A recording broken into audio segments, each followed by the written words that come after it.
entertaining podcasts I listen to. I don't listen to many. That one, Francine, is a different point of view. It's a female point of view, but someone who's been through the hardcore wars. Yes. So what Francine has to say to me matters and is important.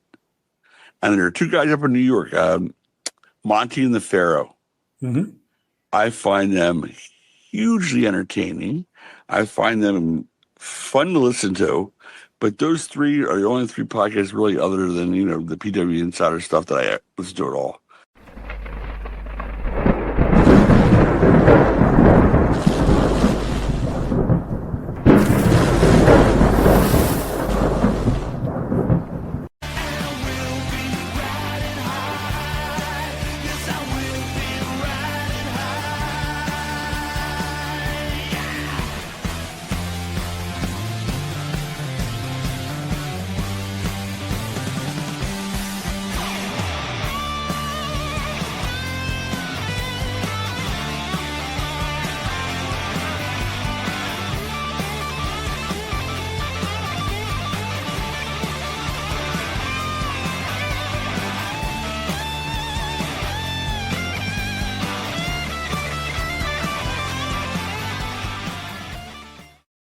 All right, welcome back to the Howard Stern of pro wrestling. Monte the Pharaoh, only seen out of Mike Monte's room, unfortunately. But we have a special guest, Miss Amanda Rodriguez. Thank you for joining us. Oh my God, glad to be here. We are very happy to have you. Jimmy is en route, everybody, because something fell through, and he's in his car. He's trying to get over here fast.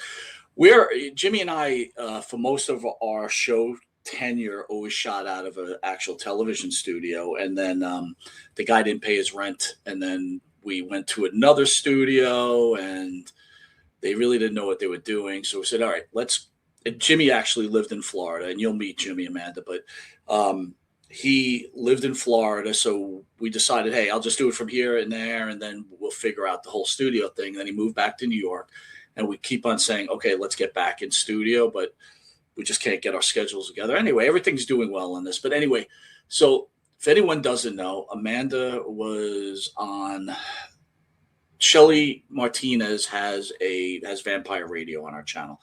We met Shelly through interviews, wonderful lady, really terrific. And Amanda was on, I guess you guys used to do a podcast together. Is that right? Yeah, we had Talking Shit. Which, by the way, was fucking awesome. But when you came on, I got to tell you, the emails to our website and my contact, they're like, where is, they called you Rizzy. Where's Rizzy's YouTube channel? Where's Rizzy's Instagram?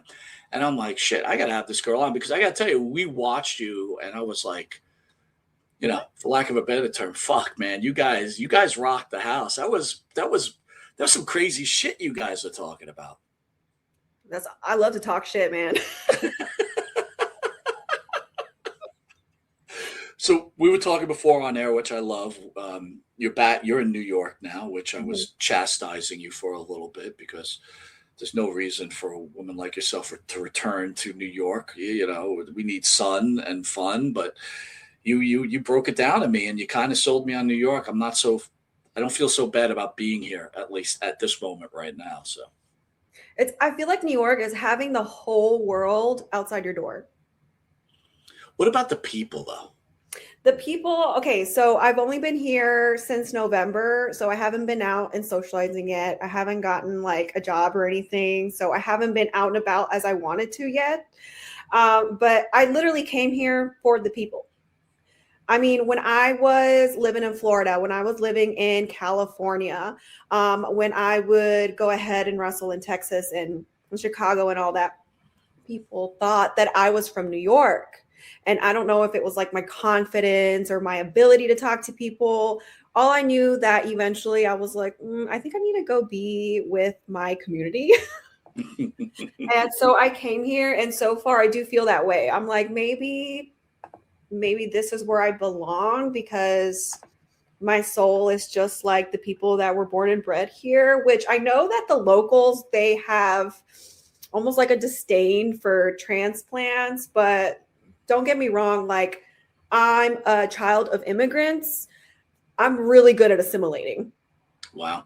So hopefully I blend in. Hopefully I don't make things difficult for the locals. Well, first of all, props this. So, did you just decide, hey, I'm going to leave the Carolinas. I'm going to New York. I just need to change. Was it like that? In essence, yes. Wow. So the story's a little bit different. So I did start in the North Carolina. I am from North Carolina, born there, raised there. I started my wrestling journey there. From there, I was already going to Florida because I was doing wrestling pay-per-views in Tampa. So I lived in Tampa for 4 years and I did a wrestling pay-per-view called Shine Wrestling. It was an all-women's show. From there, I moved back home to finish my college degree. And then my family decided to up and move to California. So I did live in California for the last 3 years.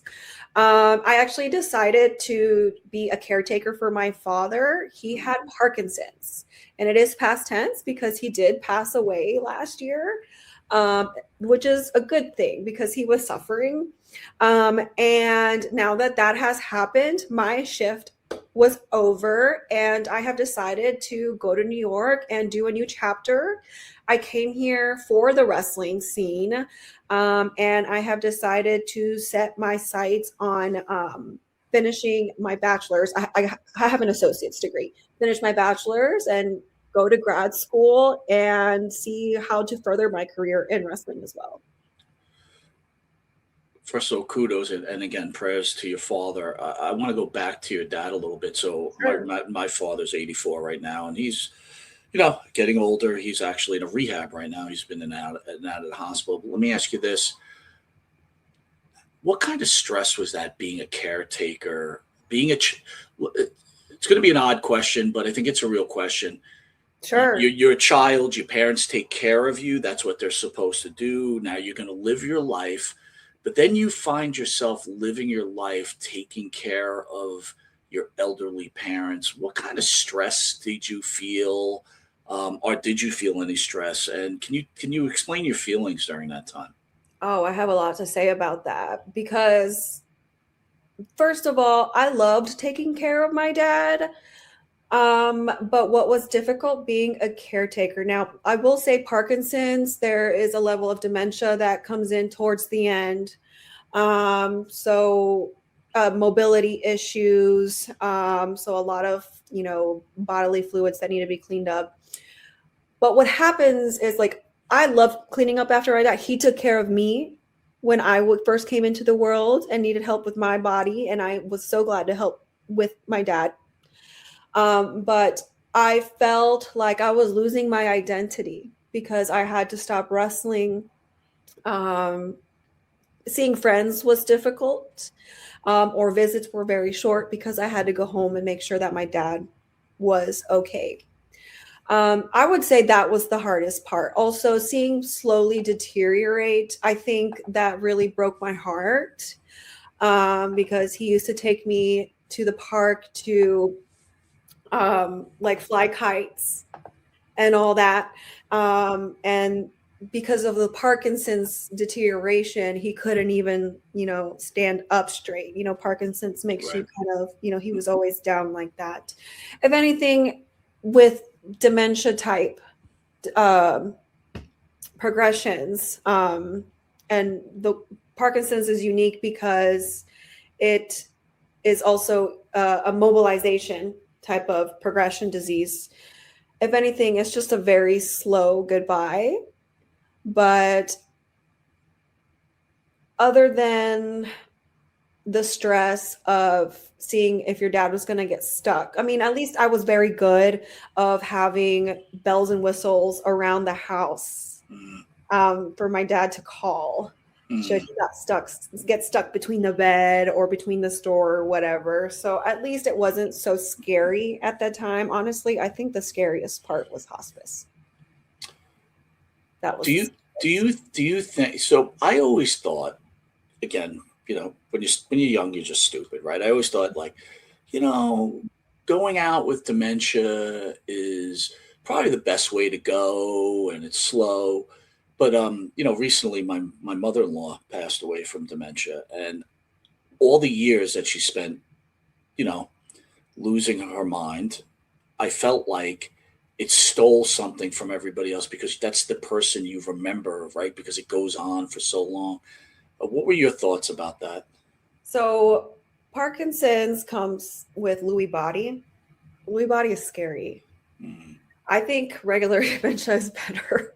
Lewy body comes with like psychosis. I mean, I'm glad that my dad, so he fell, and when Lewy body dementia was settling in and it was very fast.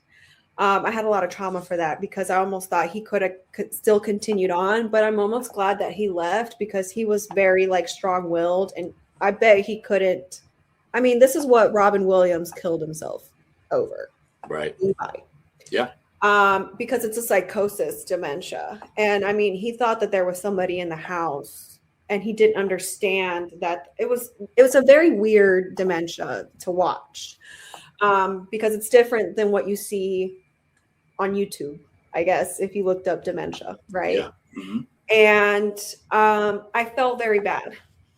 It's just a different kind of dementia. I'm not an expert. And it happens so fast because Lewy body dementia develops really fast. Because mostly it was the Parkinson's immobilization stuff. And then literally in 1 month, it was the Lewy body dementia setting in. And 2 months into the Lewy body dementia, he fell. 2 weeks later, he died. Right. It was very quick. But that is also textbook for Parkinson's. Textbook. Right. Textbook. Yeah. Well, again, well done taking care of your parents. A lot of people have a hard time doing that. So let's keep it to your parents. Here you are, this beautiful woman, intelligent woman, and you're with mom and dad, and you're like, hey, guess what? I'm going to be a pro wrestler. What is their reaction? They were very worried about me. Yeah, well. So yeah, they were very, very worried about me. I think they were worried about whether I was going to go to school or not. I will let you know right now, my family is very intelligent. They're all academics, all post-grads, very intelligent and wealthy people. Ooh, They were worried. Yeah. It literally happened as soon as I turned 21. I went to the high spot school in Charlotte. And I think they started supporting it when they saw that I had a lot of help and support from the High Spots company. Right. And they started supporting it. And they knew that I was happy. Thank God that I come from a happy, good family. And I think without their support, I couldn't have gone as far as I did, which is why I ended up taking care of my dad. Why did you choose wrestling? What turned you on to pro wrestling? I was a dancer growing up. Okay. I was a dancer growing up. I was ballet trained. I still say I'm ballet trained right now. Am I rusty? Yes. Am I going to try to do ballet again? No. I was also hip hop trained. I was a locker. And dance is very difficult to get into as an adult. It's basically a child's thing. Basically, there's not very much you can do with it. Once you go to college, maybe Broadway, maybe, I don't know. There's not much you can do money-wise. So by the time I was 21 and I saw that there was a local wrestling show, let me go backwards. I watched wrestling with my brothers growing up, middle school, high school. By the way, not to interrupt you, this is Jimmy Pharaoh. Jimmy, this is Hello. Amanda. Welcome, Jimmy. Is he frozen? There he is. Welcome. I had to unmute myself. That looks like I'm talking. Did I get here in time? Yeah, you're fine. We're on air. You break it up. Nice. Am I? So Amanda's telling us right now about her journey deciding to become a pro wrestler. All right, Amanda, go ahead. I don't know if he's breaking up. So No problem. So I did watch wrestling and I was just in awe of the women on it and their muscles. I was like, oh my gosh, these muscles look good. Now, when I was dancing, I'm 5'8". That's really tall for dancing. yeah, that's what I was about to say. You're a big woman. I don't mean big woman, but you're big. Right? Dang. I don't mean it like that. Way to I go mean there, Mike. you're Smooth as tall usual. in stature, right? You're a tall woman, and to be a dancer, that's difficult. Gymnastics, dancing, very difficult. Yeah, and so I noticed that I just had a different body than the rest of the girls. I stood out differently. I was always self-conscious about it, but I've noticed that these women looked a certain way and they looked amazing. They looked amazing. And I was like, okay. And I filed it back in my brain. When I saw that there was a school in Charlotte where I was studying for community college, I decided to join. It was a no-brainer. And I picked it up really fast because of my dance background. I picked it up so fast that I put my everything into wrestling to the point where I don't really consider myself a dancer anymore. I'm a wrestler. Amazing. Again, I look, we're fans, right? We're not wrestlers, right? We grew up as kids loving the sport, things like that. But as we've done this show, we've seen so many weird and wacky stuff, and and we interview a lot of the older wrestlers. And I think to myself, here you are, you enter this world of wrestling, you loved it.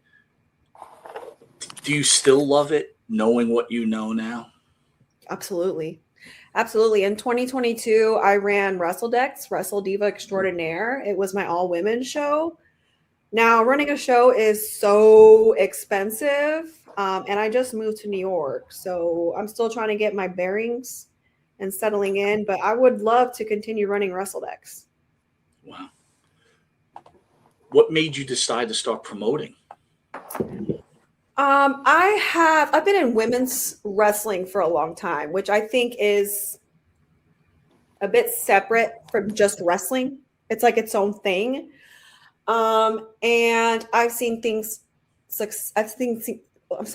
seen things succeed and I've seen things fail in the background, if that makes sense. Things that fans wouldn't necessarily see. And because I've been in show business for so long, which by the way, I also manage my brother's record label on the side and help him run his bands. So I have a lot of showbiz experience that's outside of wrestling. So I want to use my skill set to improve women's wrestling and the product by using ideas that others may not have. Because I have such interesting knowledge, unique knowledge. So it is very expensive to do. And I would not be able to use this knowledge if I didn't have money. Like, no one's going to outright just listen to me. A promoter, I'm going to be honest. The men that run it, they're just not going to listen to me. Mm-hmm. They're just not going to do it. So I just said, I'll just do it myself. So let's bring it in. You become a wrestler. You're a female, very attractive female, intelligent. But you enter this world of wrestling, and you enter the world of wrestling still when it's women are treated still a certain way. I want to kind of mix it into the world in wrestling because we always call wrestling in the world. Wrestling is just a microcosm of really what's going on out there. And we spoke earlier off air, right? You're Peruvian, right? Mm-hmm. So I don't know if your family immigrated over here or they were part. So they're immigrants of this country. So a couple of hard questions coming at you. Let's talk about wrestling first. Being a woman in wrestling, how did you endure the disrespect and maybe the sexual misconduct against you, if there was any? And I'll be honest with you, Amanda, I'm just calling it real. I would think that an attractive woman like yourself was getting a lot of shit and a lot of stuff was happening to her. And I want to know how you would handle it. Uh-oh. Jimmy, she's Sexual doing the misconduct. she's doing the spin, Jim. I Okay. just want to know one thing. Can you guys hear me right now? Am I good? Yeah, we Yes. could hear you. I'll Yeah. All tell right, you.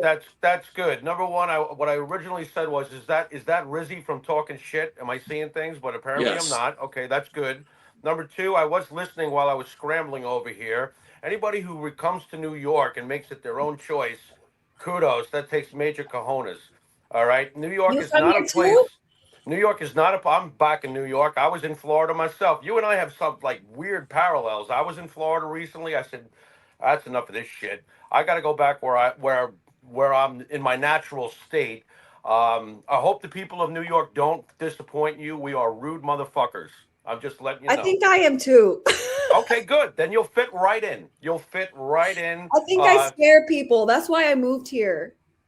And you brought the winter then, because I figured it's my fault. I came back No, and lo and Jimmy, behold. I blamed her already off air. I was Okay, like, good. okay, All right, good. Because now I get what's happening. I'm taking all the heat for the cold. But yeah. My bad, you Well, guys. let's warm up Rizzy right now because I asked her the question. She spun twice. Yeah. Give me the answer. Let's heat it up here. Give us your New York let me answer. see how I'm gonna get into this, because this is a sensitive subject and I Sure. don't want to like get too crazy. I want to be professional, like talk about this the right way. I got a lot to say, but I want to do it the right way. So And when you say it the right way, after we hear the stories, we'll say it the wrong way, and we'll attack everybody. that's on you. That's on All you. right, there you go. Okay, Let's go. so I've kind of been out of the scene for a bit. Obviously, I was taking care of my dad. I'm doing my own thing, trying to go back to college, taking personal time, whatever. So I don't know what's going on at the moment. But when I was active, I saw that it was very difficult for women to get respect. Everyone knows I was an adult entertainer, not pornography or anything like that. I was just a stripper. It's PG-13. Okay, that's not a secret. And going into the business with that behind me, number one, was very difficult. I think times have changed because everyone thought, what is a stripper trying to get into wrestling? Number one, I was stripping to fund my wrestling career. Hello, I'm a dancer. I'm a professional performer. Okay, PG-13. I didn't do anything weird. It's literally just dancing. That alone was from the girls. Now, I do talk to a lot of the women nowadays in the business, and I do know what's going on. I'm still in contact with a lot of the new women, the new women wrestlers. And I know that there's not a lot of sisterhood right now, and we did have that back then. And the whole coming into the business while being a stripper, it was just, they would not accept. It was just a lot of misogyny, not accepting, like they couldn't put two and two together that I was doing that to pay my bills, pay the gym membership, pay for the gear, pay for the car note that I needed to get there so everyone can ride in my car, whatever. Logic, right? Mm-hmm. So that was a really big issue then. Now, also that made me a target with promoters. They were already like a target to the women that were not strippers. Okay. I'm going to tell a story. Okay. And I'm going to leave some information out. But there was a show that I was doing where they had connections to women opportunities at WWE. Okay. Big deal. And the promoter I know, because I'm not a dumbass, I know that the promoter had made fake competition between me and another woman. I'm not like that. I'm just there to do a good job and get ahead in my career just because I love show business. Okay. I literally run shows because I love the girls and I love show business. Anyway, he had to make fake competition. And this promoter would take me out and be like, hey, you want to go get sushi? And I'd be like, yeah. I think I'm a little naive because it's not a secret that I have bipolar disorder. I went on Dark Side of the Ring recently and talked about it. With that kind of stuff, I'm kind of naive because I think that everyone's sweet like me. And I was propositioned a lot for favors. Mm-hmm. Or, hey, can I see you at the strip club and get VIP? And my rule is I don't dance for people that I know. I'm professional about it. I mean, you can come see me and get a drink. I'll get a drink with you. You can tip me on stage, but I don't do things like that. And this was like over and over. And I could tell that I had to do the favors to get brought up to the WWE thing that they had going on. And because I didn't do that, they brought up the other girl. It was towards that time that like I slowly started getting forgot about. I knew what was going on. I don't feel bad about it because I still have a career. I'm still doing wrestling stuff. I'm happy. But it's things like that was happening at the time. I mean, I'm pretty sure it's still happening. Well, you know it's happening, right? Because look at the Epstein files. Right, exactly, right. It's the same system, right? So that's all. That's what I'm going to leave with that. So wrestling has that. That's why I want to run my own wrestling stuff. Because I know that there's women that are working hard to perfect their craft. They're working hard on, being respectful and being good friends to each other. And they're not being seen. That's all I'll say about that. Let me ask you this. So, first of all, had no idea you were a stripper, and you know what? I love it. It's my favorite. And by the way,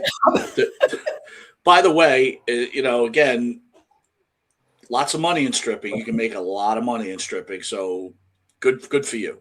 Support your local strippers. Go ahead. So what's that? Support your local strippers. But I will ask you this though. Couple of things. As a stripper, did that kind of set you up for wrestling too? Because yes, strippers work every stupid idiot like myself that goes in there and thinks he's going to have a chance with you. So you work the shit out of him. But did that set you up to get ready to be a worker as far as wrestling? Yes. It gave me the thick skin to be in the business. Like, that's why I came in to the business already being in the clubs 3 years in. Right. So I already had that type of mentality that I needed to be in the business. Versus, I see a lot of women when they come into the business kind of, I don't want to say scared or shy, but it's very new to them, the kind of mentality they need to survive. Yeah. Versus I was like, I got it. How do you think it's changed though? Let's be honest. This bullshit happened to you in wrestling. We mentioned the Epstein files. This bullshit happens everywhere, not just in wrestling. I had talks with a director in Hollywood. I was actually talking to him so that he wanted to give me an opportunity to get into production. I was actually very interested because I wanted experience. I'm in show business. I love the arts and media. That's what I'm studying. And he actually told me, I will teach you everything you need to know. You just have to leave wrestling 100%. And that gave me really bad vibes and I declined it. This was a director in Hollywood. Wow. Yeah, I declined it. Why? Can I ask why? I don't know why. He's still my friend on Facebook. You know what? I'm going up to upstate New York right now. I'm going to yell at you. What are you doing? I didn't want to leave wrestling. Well, that gave me bad vibes. What do you mean I have to leave wrestling 100%? What do you mean I have to leave 100%? I've in the arts, I've been in show business and I've been in the arts too long to know that this shit is freelance. Mm. What are we talking about? We're talking about Epstein? We're talking about what? Okay, you're trying to ruin my other career so I don't go back. Right. I'm stuck. Didn't think about I'm it that way. Latina. I'm not stupid. Yeah, I didn't think about master- it that way. They're master manipulators. That's what they do. But you can't manipulate me. There you go. Do you see what I'm saying? Yeah. Like, no. What do you mean? Like, I have to leave wrestling? Like, he literally said that to me. And I was like, you mean I can't just like take a break? He said I have to leave wrestling 100%. Okay, you're trying to get me stuck. You're trying to make me sign a contract I can't back out of. You're trying to Epstein me. Okay. So, Amanda, let me ask you this then. So, you turned down that advances from that promoter, and kudos to you. But you Promoter, could have director. well, right. So Scary. You could have cost yourself an advancement in your career, and I'm glad you have a moral standard behind that. But when a woman does accept those advances to move on, do you think they have a right to complain later on? And what are your thoughts on that? So when I was younger, I probably would have said, oh yeah, they can complain. But in a way, I'm so glad that I come from such an intelligent family. I'm going to give you like a little backstory about my family. So it'll make more sense why my answer is the way it is. Sure. So my dad was a part of a group in IBM that created the modern ATM. Wow. So that was my dad. My brother also is someone that engineered a lot of like microchips and computers for like the NFL, the NBA.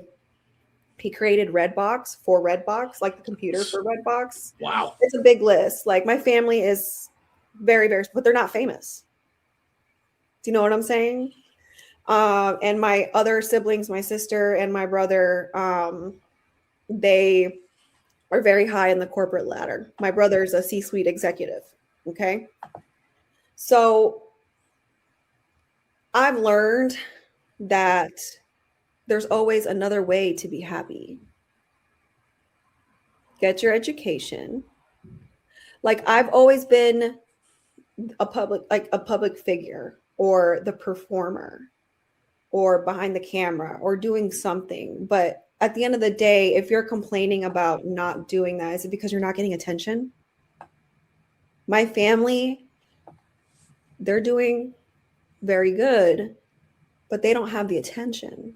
They never asked for the attention. They're just working and taking care of their families.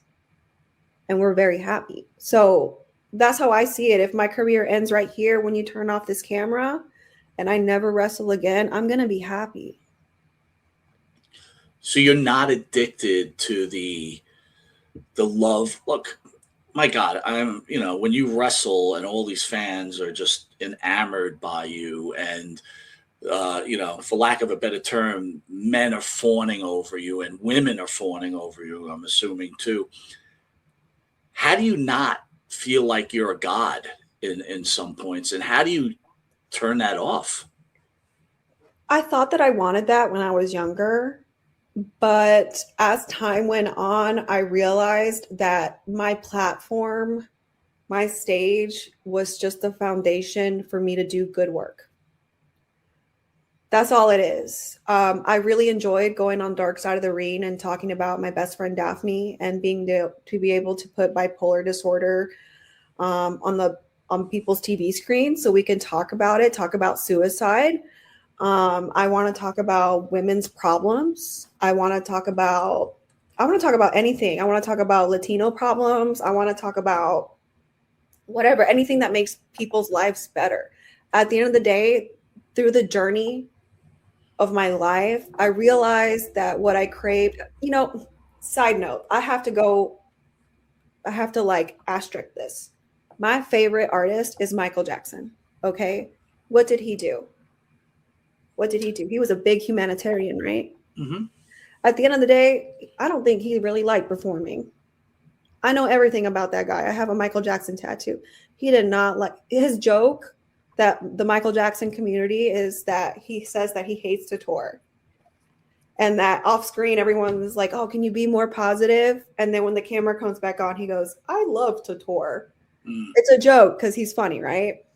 He doesn't like to do it, but he knew that he had a platform. So he spoke about the earth. He spoke about the dying children, right? He spoke about wars. So that was really his passion. So at the end of the day, I use people's interest in me and I use my talent to talk about humanity.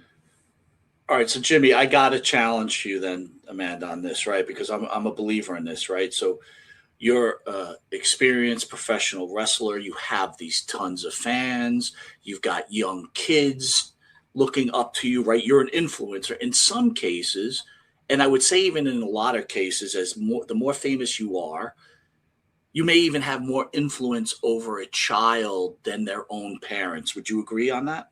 Yes, because my parents did not influence me at all. All right, so Celebrities did. but I'll ask you this then, and again, I heard what you say, and you presented it real well. But my biggest fear is when someone who's famous like yourself puts their spin on whatever they believe in, right? Again, we're in America. You believe what you want to believe in. This is what makes this country great, right? And we should be able to discuss it like adults and not kill each other or whatever, or treat each other improperly. But my biggest fear is when someone famous like yourself has so much more influence than I do, and you have a certain belief that you can alter the state of the world, I guess. And I feel that famous people, you want to be a politician, Amanda, be a politician. Like, step out of wrestling, run for mayor, all good. I'll vote for you. I guarantee it. I'll come right down to you. And you by don't the way, have to give up wrestling, though. You don't have to give up wrestling. Just, you know what we're saying? Go ahead. But my thing is, I think I got a speech on Monday and a wrestling show on Friday. Let's go. So disagree with me on this, man. I want to hear what you guys say. I feel like if you're an entertainer, keep politics out of it.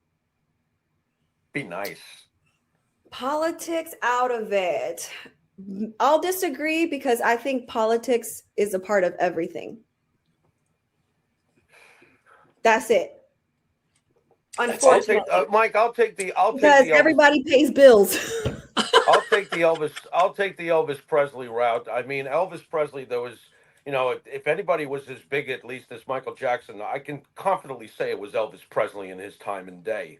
And when they asked him about politics and wars and stuff, he said, my job is to make people smile. I do not want to involve myself in that, nor do I think it's my place. Now, this is what makes America great. De Niro won't shut the fuck up. And Elvis Presley felt it was much wiser to shut the fuck up. So I've said my piece on the whole thing, but, whatever floats your boat, I guess, right, Mike? Well said, Jimmy, and well said, Amanda. Amanda, let's venture into Daphne. When did it go wrong for her? What happened there? Oh, man.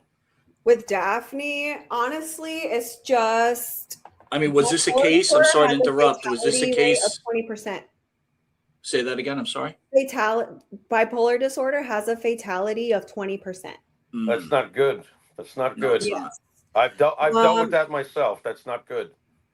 You have bipolar disorder or other? Yeah, well, I've been told I have a bunch of different things. That was one of them. Sure. But I just you live your life the best you can. You try not to over saturate the negativity. It comes and goes. It is what it is. I think I'm professional at it at this point. But yeah, that was one of the side things.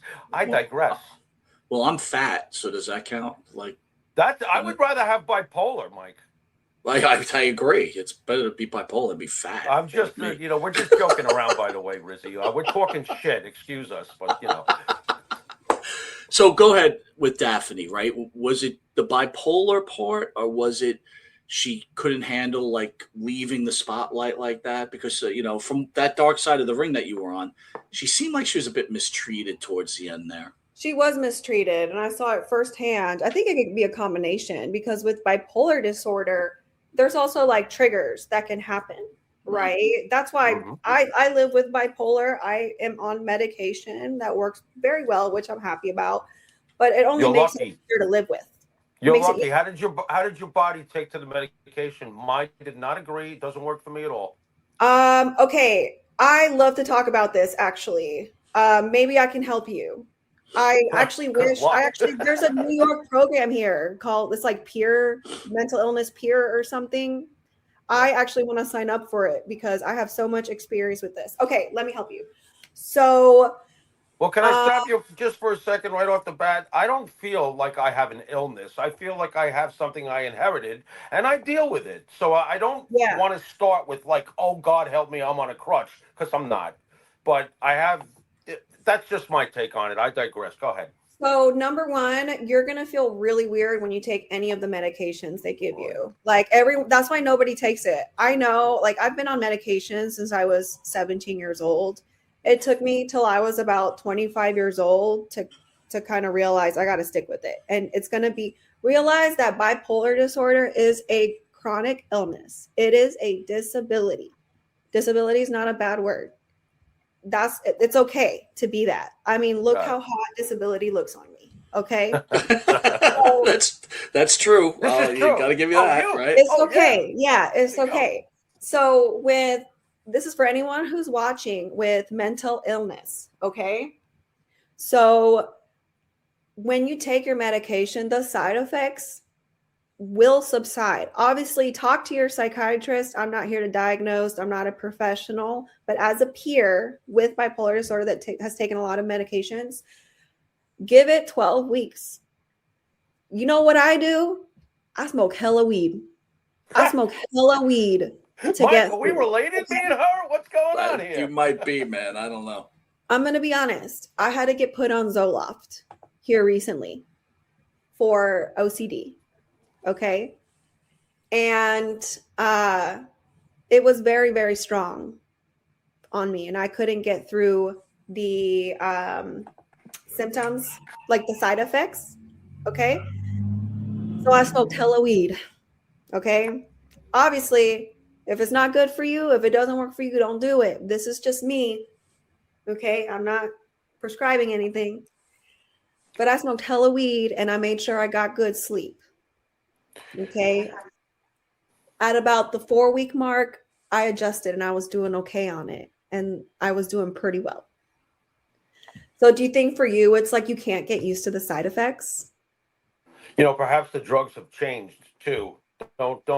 In my case, this was 30 years ago when they started testing the rabbit. So maybe the drugs have changed. Say that again. I didn't hear that. I was saying maybe the drugs have changed over the years because when I was first diagnosed, that was a long time ago. Medications were different, I'm sure. So I think Jimmy hasn't been taking medication for a long time, right? So let me ask you this. Let me ask this, Amanda. In your personal life with bipolar disorder, how does that affect your personal life, like like dating, that type of thing? With dating, I'm not much of a dater, but if I do, if I do tell people if something is going to start up, I do tell them right away, but everyone's bipolar is different. Mine's pretty stable though. I'm not in the hospital a lot, but I can't speak for other people. I mean, bipolar is a spectrum. It's a spectrum. Right. It depends how seriously you take it. Like I don't drink alcohol. I don't do drugs. I mean, I just smoke weed maybe and coffee. So it just depends on the person. Now I got to assume, and I'm only assuming, right? Attractive woman, intelligent woman, great professional wrestler, college degree. Did you date wrestlers while wrestling? Did you make that maneuver? Was that a I've dated a something you couple did. wrestlers. I have. What was that like? It's okay. It's all right. Sometimes I prefer it because we have something in common. It's something that we understand about each other because the lifestyle is different. Well, because the reason I ask, right, is wrestling to me, unless you're really hitting it on all cylinders, can be a struggle, right? And like you said, you had to have another job in order to support your wrestling. So when you get involved with someone that's like a wrestler as an independent wrestler, I don't know if he was independent or he worked for some major federation, but doesn't that make it more difficult? Because you not that you're financially struggling, but you got to work hard to keep the dream alive, right? What do you mean? So, for example, I'm assuming as an independent wrestler, I don't know what indie wrestlers make nowadays, but I knew back in the day it was sometimes a hot dog and a handshake, $20, $50, $100, $150, right? We all know in today's society, you're not living on that kind of money, okay? It's just not happening.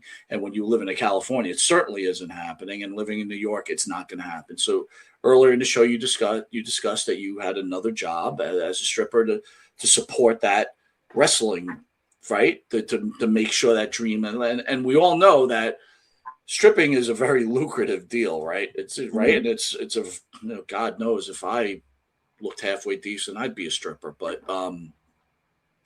my point is, yeah, no, trust me, you don't want to. People be throwing up. They'll be kicking me out of the place.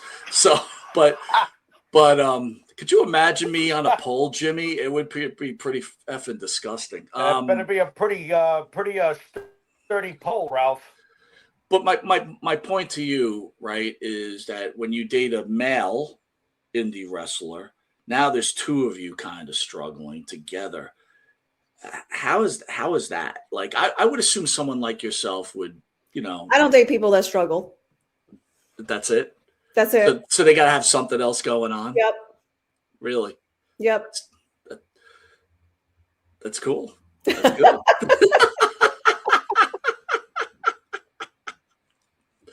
How about out of the industry? And I'm not talking. I don't want to make this about dating, but I'm just interested to understand. Whatever. You're a famous wrestler.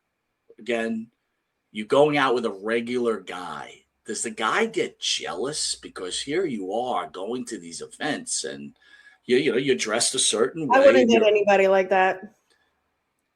Well, did you ever date someone like that and all of a sudden they turned on you and said, "Hey, I don't like this," or like you had to, right? It would be done right then and there. Really? Yes. All right. Wow. All right. So you're gonna build this wrestling. I guess you're meeting a bad bitch for the first time. No, listen. I'm not. Nothing but respect for, right? You're answering all the questions and not easy questions. You're straight out forward. I love it, man. I'm all about it. You said I was shocked that I moved here. I told you. Well, I thought I wasn't. Yeah, but you know what? That still does. You're still not changing my mind. You listen. I'm just like I brought the ice storm. You brought the ice storm, and again, you should be living the California dream. I think. With your wrestling. Overrated. Listen, man, she's only back. She'll in another 2 years. If we're still alive, Jimmy, we'll reach out to her. Mike, can you guys all hear me right now? I'm just trying to make sure here. Yeah, we can hear you. Can she hear me too? Can you hear me, Rizzy? I can hear you. Mm-hmm. Okay, I just wanted to make sure. California, I did the California thing. I lived in Hollywood. It's a bunch of bullshit. Okay, there's palm trees and there's warm weather. Big fucking deal. We got 4 seasons in New York. You get winter, spring, summer, and fall. Okay? You get truth in New York, which you do not get living in fucking Hollywood. They're full of shit over there. I know. I was there. And I lived down in Florida, and Florida's a whole nother universe. It's nothing like New York. Nothing like New York. I'm done. Well, you heard it from him. I'm going to disagree. I think, Amanda, you need to stay here for a little while. Then we'll talk a year from now and then get you back. And if anybody ever told me to stop playing in my band or to stop doing my show, go fuck yourself. I'll date somebody else. So I'm with her on that. That's the way it goes. Us entertainers. I guess I'm the odd man out. It's like, hey, look, if you got money, I'll do whatever you say. Long Island. I think Long Island is also different from the city. Oh, it's much different than a city. Are you Yeah. kidding me? Please, that's crazy. I've been Yeah, out on but you Long can Island a lot airdrop us too. right in the but you can airdrop us right in the middle of the city. It's not like all of a sudden we're on Mars. We're good. I don't know. Amanda, where are you going with this wrestling? What's the ultimate dream here? Oh, that is hard because I think it changes every day. Right now it's on pause. I do want to go back to training. I think my answer is I do want to wrestle in Japan. Aside from everything, I'm really interested in the style out there. I do also want to learn Japanese really bad. I taught myself Italian and a bit of Mandarin, and I would like to add Japanese to that. So Japan.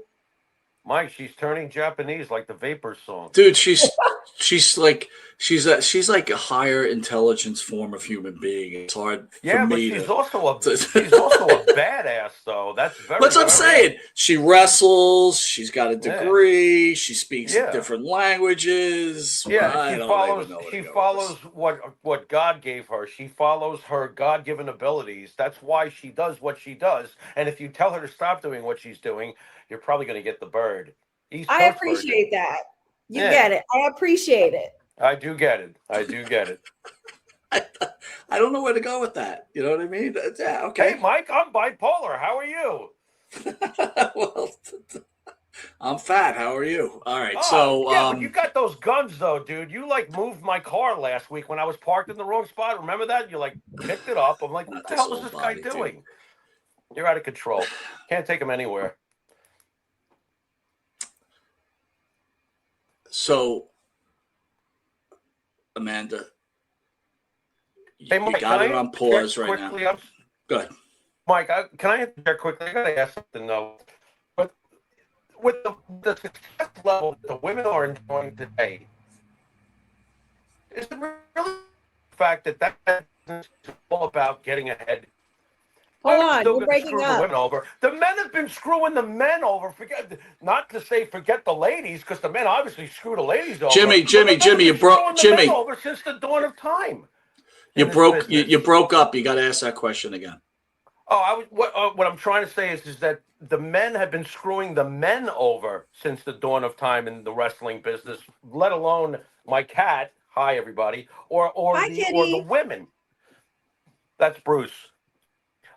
Or the women, I mean, much less aside the fact that the men have always screwed the women. Moolah was in charge of the women and was screwing the women over.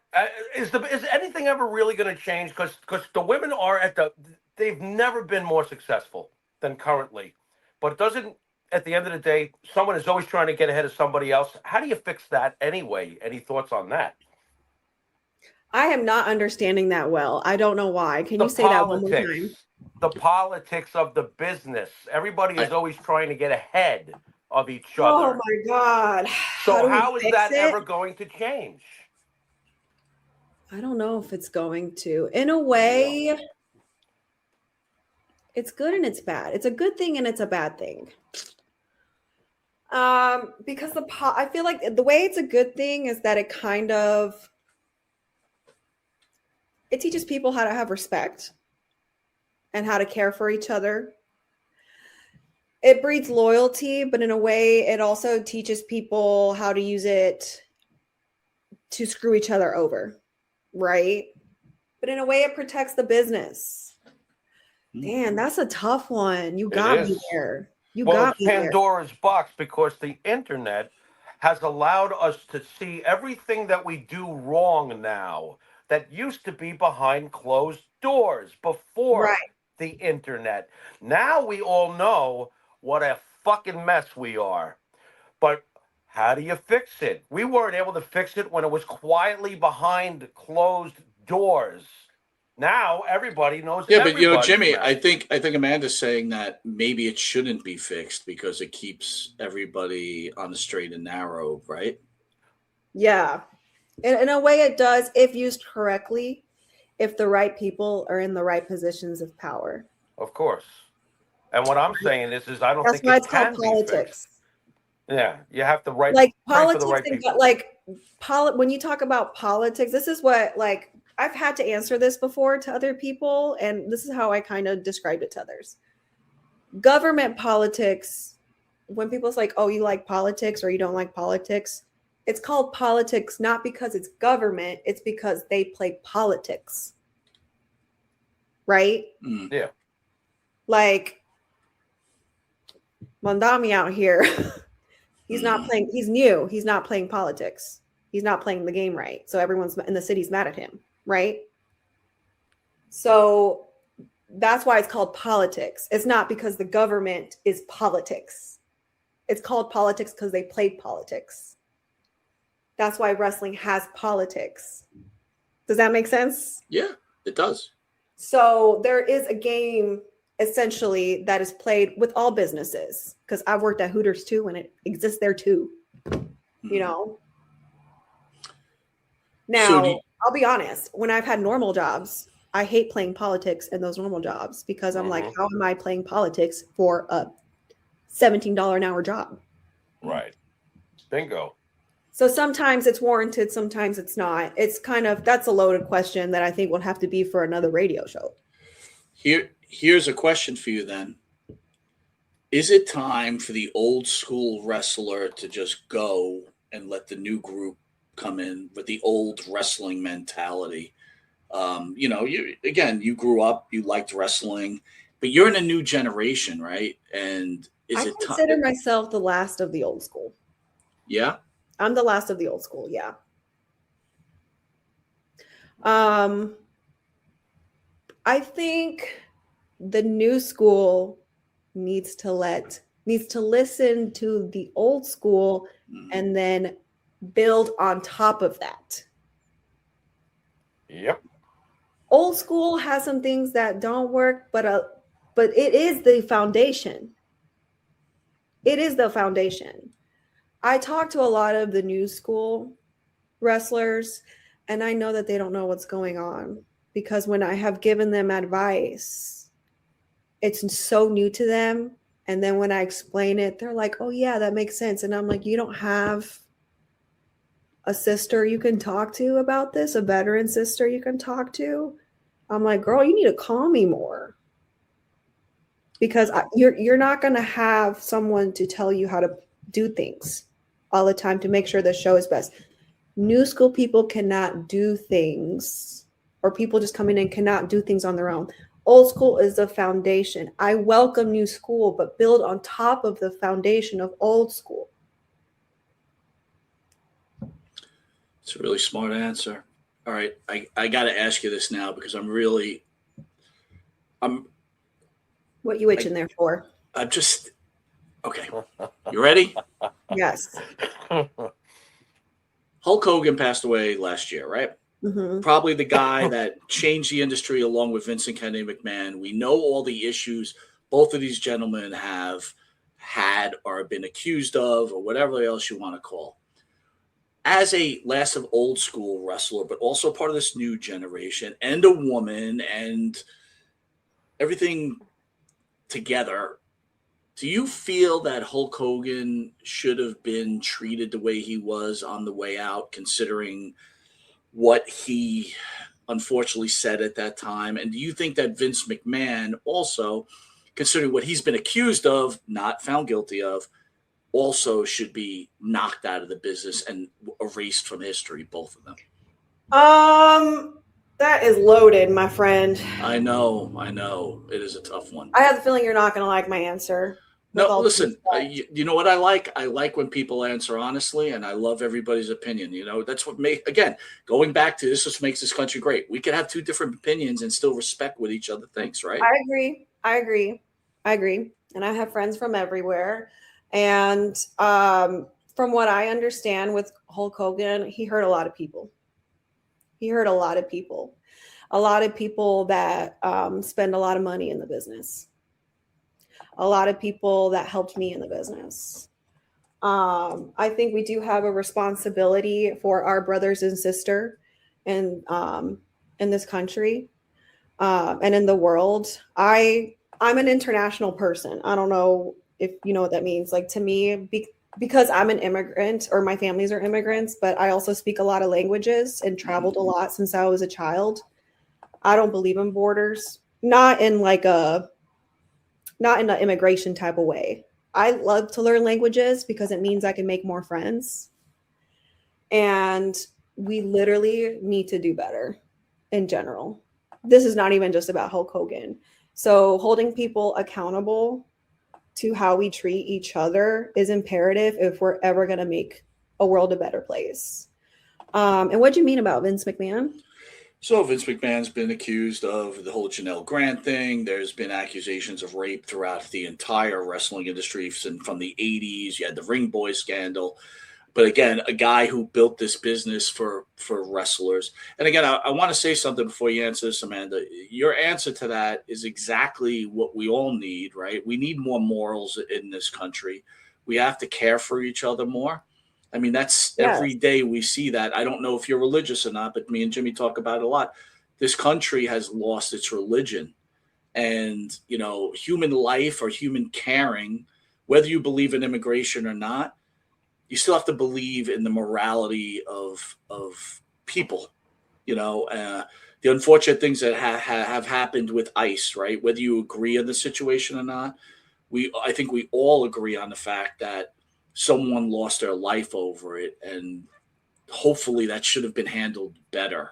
Okay, regardless what side of the fence you're on. So I do respect your answer because it was a smart, intelligent answer, but with Vince McMahon, the same thing. This is a guy that's been accused of mistreating women, you know, and we all know that sexism is still. Before I'm going to get off my soapbox, but I'll just say this: with all the improvements we've done in this country, you know, with racism and anti-Semitism, sexism still is a major problem. I'm a true believer in women's power, and the problem is that whether you're black, white, Chinese, men, still the treatment of women has not improved, in my opinion. So going back to Vince McMahon, who's been accused, and we're big fans of Vince McMahon, so I want to make that clear, and it doesn't matter for that answers. How do you feel about that? Should someone that treats women like that or accused of that should be erased from the sport? Well, I don't think he's erased. I know that I do think he's very good at what he does. I think that he was really good at the product building. I do give him that. I'll also say that I know a lot of stories that people outside of WWE probably don't know, but I'm going to keep it to myself. That's fair. That's fair. Izzy, I want to thank you for coming on. Look, I knew you were impressive just by watching that video with our friend Shelly. So I kind of knew what we were getting. And I respect your honesty and your forthcomingness. Again, prayers to your father, and God bless you for being that child that took care of him. And it's truly an honor to get to finally have met you. And I think you're a pretty special human being. So, you know, thank you for joining us. Yes, thank you for having me. I hope we weren't too serious for you. No, I had a good time. All right, good. You know, we love wrestling, but we really want to know about the insides of people. You know what I'm saying? And we want to know what makes you tick and what the entertainer is. And, you know, we hope for you the best in the future. And, you know, don't be a stranger. Okay. You got it. Yeah. When you're coming to Long Island, what are you doing upstate? You come to New York, you're upstate with the trees. Oh gosh. Well, there's no trees here. I'm not that far. I'm not that far north.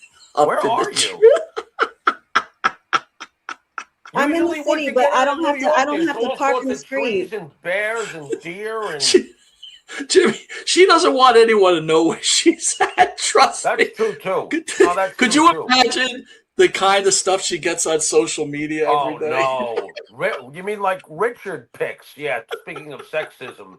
Yeah, I got you. Oh, I'm scared. You're gonna have I don't think you're bleep scared. out I think anything. you'll just hit delete and go ew. All right. Well, you know, Jimmy, send us out, and thank you again, Amanda. Fantastic. Thank you so much. Sounds good. Bye-bye. You've been watching Monte and the Pharaoh, and until shortly, later. Couple things I want to cover, Jimmy. Yeah. 500 level. has now improved on the M&P code. Now go to MP30 for 30% off. Jimmy, I got to tell you something, right? I was at the beach, again, 500 level. If you guys haven't looked at the shirts, right, go to the website. It's incredible. And I got to be honest, right? So it was a little chilly today. I brought the dogs to the beach. I was off work for the Jewish holidays, today. right? It's cold. It was cold, Yeah. but Well, I have from 500 level, I have a Roman Reigns sweatshirt. Now, usually sweatshirts are not always the nicest fabric, unless I'm into really nice fabric because I just don't like things up against my skin. So usually I'll get thinner type of shirts, but this is a heavy sweatshirt. The fabric, unbelievable. And you're going to get a deal at 30% off, Jimmy. I mean, my God, it's a no-brainer, guys. I am telling you, once you get one shirt from them, you'll get 50. I guarantee it. And they've got all the sports. Yeah, dude, tell me what you think of it, Jimmy. They're so comfortable. I got to get a long sleeve now. I'm telling you, I got to, because it was chilly today, especially for a guy who's been in Panama City Beach the last 2 years. It was chilly today, and I love the material. It's so silky. Is that the right word for it? I don't know. Oh, absolutely. Absolutely, dude. It's so comfortable. So, yeah, I got to get myself some leveled long sleeves. That's for sure. 30%. And again, off, it doesn't, they got plenty of wrestling stuff. They got baseball stuff. They've got football. They got everything, dude. MMA. They got it all, man. And I'm telling you, it's very high quality. Again, 500 level code MP30, 30% off.